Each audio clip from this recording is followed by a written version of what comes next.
Hello, मैं ओताकू। ये कहानी शुरू होती है एक यूट्यूबर जिसका नाम पेको होता है, उसका लाइव स्ट्रीम स्टार्ट कर रहा होता है।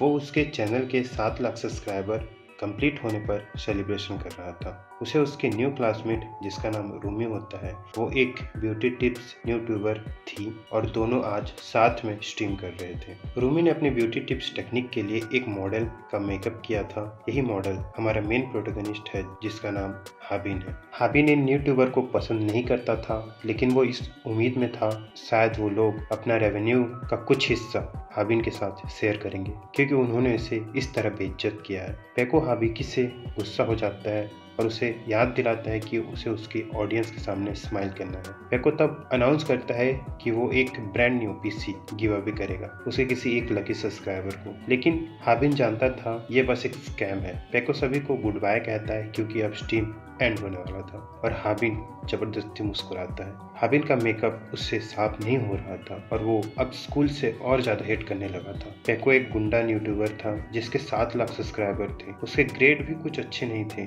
लेकिन वो आदमी पैसे कमाना जानता था। रूमी ने हाल फिलहाल में यूट्यूब अकाउंट खोला था, लेकिन उसके लुक्स की वजह से वो फेमस होते जा रही थी। हाबिन बहुत फ्रस्ट्रेटेड हो जाता है जब वो उन दोनों के साथ खुद को कंपेयर करता है, क्योंकि वो ना तो अमीर था और ना ही स्मार्ट था। वो क्लास में वापस आता है तो एक स्टूडेंट स्नैपर हाबिन पर हमला कर देता है क्योंकि वो स्ट्रीम में स्माइल नहीं कर रहा था। स्नैपर लगातार हाबिन को मारने लगता है क्योंकि उसने लाइव ब्रॉडकास्ट के समय ऐसा नहीं किया। स्नैपर पेको का कैमरामैन था और वो भी पेको जैसा बदमाश था। हाबिन उस पर गुस्सा होकर जैसे ही उठ खड़ा होता है, दूसरे बच्चे उसे मॉक करने लगते हैं। पेको उसे कहता है कि बेकार में तुम ओवर रिएक्ट कर रहे हो, लेकिन स्नैपर पहले से ही डरा हुआ था। हाबिन सोचता है कि स्नैपर जानबूझकर पेको का कैमरामैन बना था ताकि वो हाबिन को पेको के पीछे छुपकर मार सके। ये बहुत कावड़ली था, लेकिन हाबिन खुद जानता था कि ये स्नैपर का स्ट्रेटेजिकल मूव था। स्नैपर हाबिकी को कहता है क्या उसे और मार चाहिए। हाबिन खुद देख सकता था कि यही स्कूल का पावर टेबल था और वो इस टेबल के सबसे नीचे था। तब रूमी सरप्राइज हो जाती है कि उसने पूरे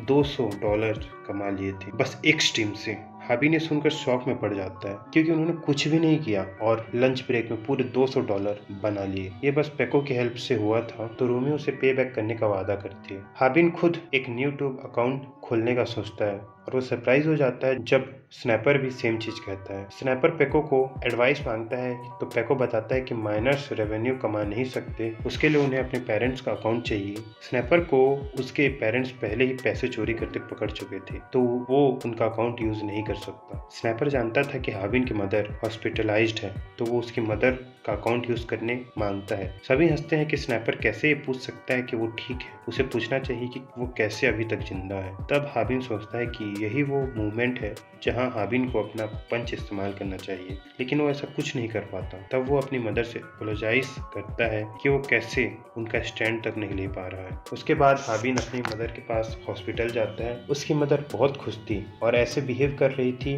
कि मानो अभी घर जा सकती है, लेकिन हाबिन जानता था कि वो झूठ बोल रही थी क्योंकि उसकी कंडीशन दिन ब दिन खराब होती जा रही थी और वो जानता था कि अगर वो हॉस्पिटल से बाहर गई तो उसकी तबीयत और खराब हो जाएगी। उसकी मदर पूछती है कि क्या वो फिर किसी से फाइट करके आया है, क्योंकि उसके फेस पर मार्क्स पूरे दिख रहे थे। लेकिन हाबिन कहता है कि वो ऐसा करने के बारे में कभी सोच भी नहीं सकता। वो अपनी मदर को परेशान नहीं करना चाहता था अपनी स्कूल की हालत बताकर। तब वो उसकी माँ से झूठ बोल देता है। हाबिन अपनी मदर के ट्रीटमेंट के लिए $200 पे करता है। तब वो सोचता है कि ये $200 कमाने के लिए उसे पूरे वीक मेहनत करना पड़ा। हाबिन मैकडॉनल्ड्स में काम करता था। वो स्कूल के बाद यहाँ हर दिन काम करता था, लेकिन तब भी वो बस $300 ही कमा पाता। उसके यूट्यूबर क्लासमेट्स बस लंच ब्रेक में ही $200 कमा लेते थे। हाबिन फ्रस्ट्रेट हो जाता है और सोचता है क्यों सोसाइटी में इतना डिस्क्रिमिनेशन है। जैसे ही वो अपने लाइफ को कोसना स्टार्ट करता है, वो देखता है कि लाइफ उतनी भी खराब नहीं है जितना वो सोचता है। जब उसकी कोवर्कर बामी उसे ग्रीट करती है, हाबिन उसे बताता है कि बीफ पैटिस कहाँ है और 2 और कोवर्कर उसके लिए वो पैटिस लाने का रिक्वेस्ट करते हैं। बामी उनके रेस्टोरेंट की आइडल थी, बस जिसे देखने पर से हाबिन हैप्पी हो जाता था। तभी पेको रेस्टोरेंट में आता है, उसका लाइव स्ट्रीम ऑन करते। हाबिन छिप जाता है। तब पेको बताता है कि वो इस मैकडॉनल्ड्स की क्वीन को देखने आया है जो अभी सोशल मीडिया में छाई हुई है। हाबिन ये देख के शौक में पड़ जाता है कि पेको बामी के लिए यहाँ आया था। तब पेको बामी को एक चैलेंज देता है कि अगर वो एक हैमबर्गर 30 सेकंड में नहीं बना पाई तो उसे उसका नंबर देना होगा। हाबिन के लिए ये नाइटमेयर जैसा था, क्योंकि हाबिन जानता था पेको क्या करना चाहता है। उस हैमबर्गर में टोटल 10 इंग्रेडिएंट थे, जिसको 30 सेकंड में बनाना इम्पॉसिबल था। ये साफ था कि वो बस बामी का फोन नंबर मांगने आया था। पेको ऐसा बिहेव कर रहा था कि मानो वो चैलेंज ना करना चाह रहा हो और उसके व्यूअर उसको फोर्स कर रहे थे ऐसा करने के लिए। और कोवर्कर्स बात कर रहे थे कि ना ही उनके पास बामी का कॉन्टैक्ट नंबर है और वो सोचते हैं कि क्या यूट्यूबर को कुछ भी करने का लाइसेंस है। सभी टेंशन में आ जाते हैं, लेकिन सरप्राइजिंगली हाबिन ने बर्गर पहले ही बना लिया था। उसने उसमें एक्स्ट्रा पैटीज भी ऐड किया था और वो पेको को चले जाने को कहता है क्योंकि वो उनके कस्टमर्स को डिस्टर्ब कर रहा था। अब सिचुएशन अंडर कंट्रोल में था। हाबिन ऐसा दिखाता है कि वो मैकडॉनल्ड्स का किंग हो और उसके अदर कोवर्कर उसे अप्रिशिएट करते हैं ऐसा काम करने के लिए। हाबिन जानता था कि ये जितना अच्छा दिख रहा था उतना अच्छा है नहीं। वो सोचता है कि पेको इसके लिए उसे जरूर मारेगा। वो सोचता है वैसे भी क्या फर्क पड़ता है, उसे वैसे ही कोई नहीं अपनाता। लेकिन हम देखते हैं कि बामी उस पर अब ज्यादा ध्यान देने लगी थी। जब हाबिन घर जाता है तब उसे हम रामेन बनाते देखते हैं। तब हम देखते हैं कि हाबिन कितना डरपोक था। उसने स्नाइपर को अपनी मदर के अकाउंट से यूट्यूब अकाउंट बनाने दिया।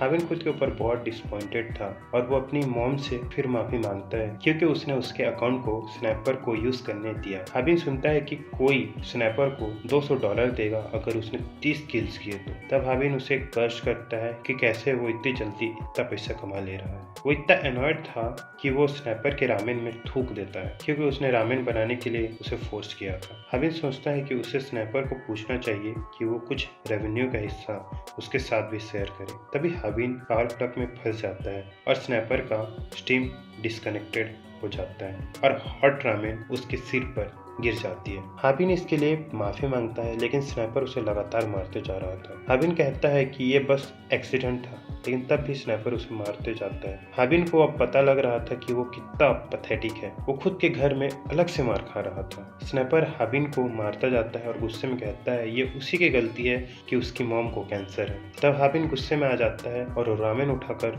उसे मारता है, फिर एक जबरदस्त मुक्का जड़ देता है। पहली बार हाबिन ने किसी को पंच मारा था। तब वो दोनों लड़ना स्टार्ट करते हैं। तब हाबिन को रियलाइज होता है कि लड़ाई करना उतनी भी बड़ी बात नहीं थी जितना उसे लगता था। वो दोनों एक दूसरे से खतरनाक तरीके से लड़ रहे थे, लेकिन वो रियलाइज नहीं करते कि उनका कैमरा अभी भी ऑन था। एक लड़की भी उनका स्ट्रीम देख रही थी। लड़ाई के बाद हाबिन एक जगह बैठ जाता है। अब वो लड़ाई के पेन को महसूस कर पा रहा था। यही उसे परेशान नहीं कर रही थी क्योंकि उसके घर का भी सत्यानाश हो चुका था।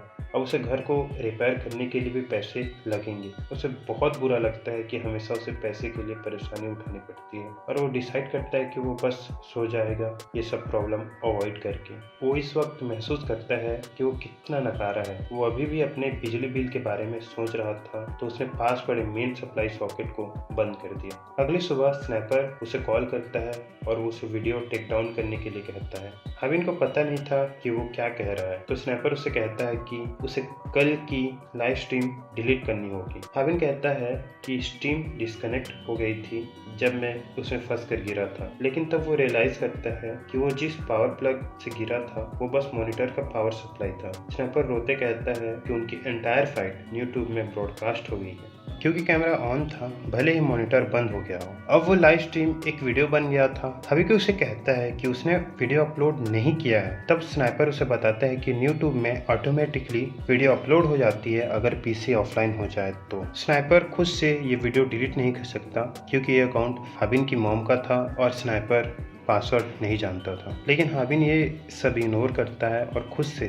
चेक करने बढ़ता है। हाबिन के लिए नाइटमेयर था जब वो ये देखता है कि स्नाइपर सही कह रहा था और वीडियो में अभी तक 10,000 कमेंट्स हो चुके थे और ये वीडियो अदर प्लेटफॉर्म में भी जा चुकी थी और एक रात में पूरी वायरल हो चुकी थी। हाबिन बहुत खराब फील करता है क्योंकि पहले वो लोकली बुली होता था, लेकिन अब वो ग्लोबली बुली होने लगा है। वो सोचता है कि वीडियो डिलीट कर देनी चाहिए जिससे पहले सिचुएशन और ख़राब हो। तब वो कुछ कमेंट पढ़ता है जिसमें था कि वो इस वीडियो से कितना पैसा कमा लेगा क्योंकि इस पर बहुत व्यूज़ आए थे। यूट्यूब हाफ पेनी पे करता था एक व्यूज़ के लिए। तब वो रियलाइज़ करता है कि उस हिसाब से ये 10 मिलियन व्यूज़ वाला वीडियो नहीं ना सही $6000 बनाएगा। स्कूल में स्टूडेंट उन दोनों की फाइट देखकर हंस रहे थे।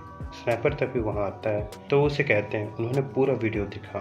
तो वो बहुत गुस्सा हो जाता है ये सुनकर। उसने पहले ही कितनी मेहनत की थी पैको का चाटने में, तब भी ये लोग इसे नीचा दिखा रहे थे। वो ये सब बस पॉपुलर बनने के चक्कर में कर रहा था, लेकिन उसका ये प्लान बर्बाद होते जा रहा था क्योंकि फाइटिंग के वीडियो ने उसे सबके सामने जोकर बना दिया था। स्नैपर खुद का मजाक बनाने से सबको रोकना चाहता था, इसलिए वो एक इजी टारगेट पिक करता है बुली करने के लिए। स्नैपर उसे मारने के लिए आगे बढ़ता है ताकि वो पावर टेबल में फिर से ऊपर जा सके। वो एक इजी टारगेट को मारता है, लेकिन वो इजी टारगेट उल्टा इसी पर भारी पड़ने लगता है और उसे मारने लगता है। स्नैपर पेको की मदद मांगता है, लेकिन पेको को कुछ फर्क नहीं पड़ रहा था। स्नैपर उसके एंटायर लाइफ से अभी तक लोगों को मारकर नीचा दिखाते आ रहा था, तो वो ये बर्दाश्त नहीं कर पा रहा था कि कोई उसे ऐसे कैसे मार सकता है। हॉस्पिटल में हाबिन शॉक हो जाता है जब वो बिल $800 का देखता है, लेकिन वो बस मजाक कर रहा था और वो कॉन्फिडेंटली पूरा बिल पे कर देता है।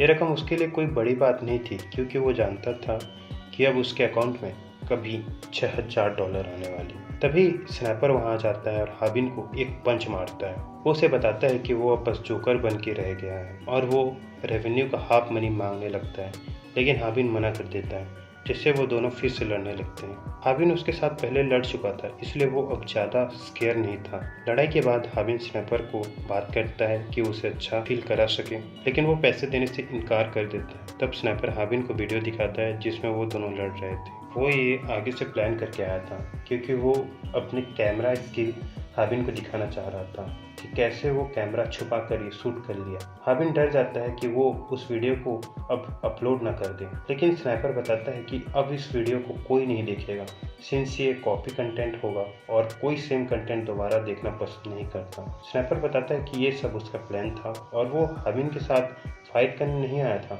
बल्कि वो हाबिन का पार्टनर बनना चाहता था। स्नैपर उसे ऑफर करता है कि वो और पैसे कमा सकता है और हाबिन ये सुनकर भौचक्का हो जाता है कि वो फिर से इतने पैसे कमा सकता है। स्नैपर बताता है कि वो पहले पेको के साथ काम कर चुका है, तो वो हाबिन को भी इतने पैसे बनाने में हेल्प कर सकता है। स्नैपर जानता था कि हाबिन अभी तक यूट्यूब से पैसे नहीं पाया है और उसे अगर पैसे चाहिए तो कुछ कॉम्प्लेक्स चीज़ें करनी होगी अगर उसे यूट्यूब पर मोनेटाइज होना है तो। और स्नैपर उसके ऊपर क्वेश्चन करते जाता है कि मेरे बिना तुम कैसे वीडियो एडिट करोगे। स्नैपर बताता है कि पेको बस उसके प्लानिंग से उसके चैनल को इतना बड़ा बना पाया। स्नैपर हाबिन के साथ काम करने के लिए तैयार था और वो कहता है कि हाबिन को बस कैमरा के सामने आना होगा और अपना काम करना होगा। वो उसके ऊपर ट्रस्ट करने कहता है ताकि वो इजी मनी बना सके। तब हाबिन सोचता है वो कितने पैसे कमा सकता है। स्नैपर एक अच्छा स्ट्रेटेजिस्ट था। हम देख सकते हैं कि वो जैसा चाह रहा था वैसा अभी तक होते आ रहा था। वो बस हाबिन और उसके अकाउंट को यूज़ करना चाहता था। तब हाबिन पूछता है हम पैसे का बंटवारा कैसे करेंगे। तो स्नैपर कहता है कि वो सब देख लेगा, वो दोनों अब फ्रेंड्स हैं। तो वो डिसाइड करता है कि वो रेवेन्यू का 90% रखेगा और 10% हाबिन को देगा। दोनों डील क्लोज करने को तैयार थे। तब स्नैपर सोचता है कि हाबिन सभी हार्डवर्क करेगा और मैं आसानी से पैसे कमा लूंगा, लेकिन हाबिन इतना बेवकूफ़ भी नहीं था कि वो ये डील मान लेता। वो ऑफर रिजेक्ट कर देता है और वो स्नैपर को याद दिलाता है कि वो दोनों फ्रेंड्स नहीं है। तब स्नैपर रियलाइज करता है कि उसका प्लान हाबिन के बिना कंप्लीट नहीं हो सकता। तब वो हाबिन को 50-50 बांटने को कहता है। हाबिन फिर भी मना कर देता है, वो इससे ज़्यादा बर्गर बनाकर कमा लेगा। स्नैपर पैनिक करता है क्योंकि हाबिन उसके साथ कोई डील नहीं करना चाहता था। तब वो लास्ट डील करता है कि वो 10% लेगा और हाबिन को 90% देगा। तब पहली बार हमारे जीनियर प्रोटोगनिस्ट को हम देखते हैं डील क्लोज करते हैं। हाबिन अब स्नैपर का आइडिया सुनना चाहता था जिससे वो न्यू कंटेंट बनाएंगे। स्नैपर को अब पता था कि हाबिन उतना भी बेवकूफ़ नहीं है जितना वो लगता है, लेकिन वो खुश था कि उन्होंने डील क्लोज कर ली। तब स्नैपर रिवील करता है कि वो कंटेंट होगा रियल लाइफ पुलिस से डील करना।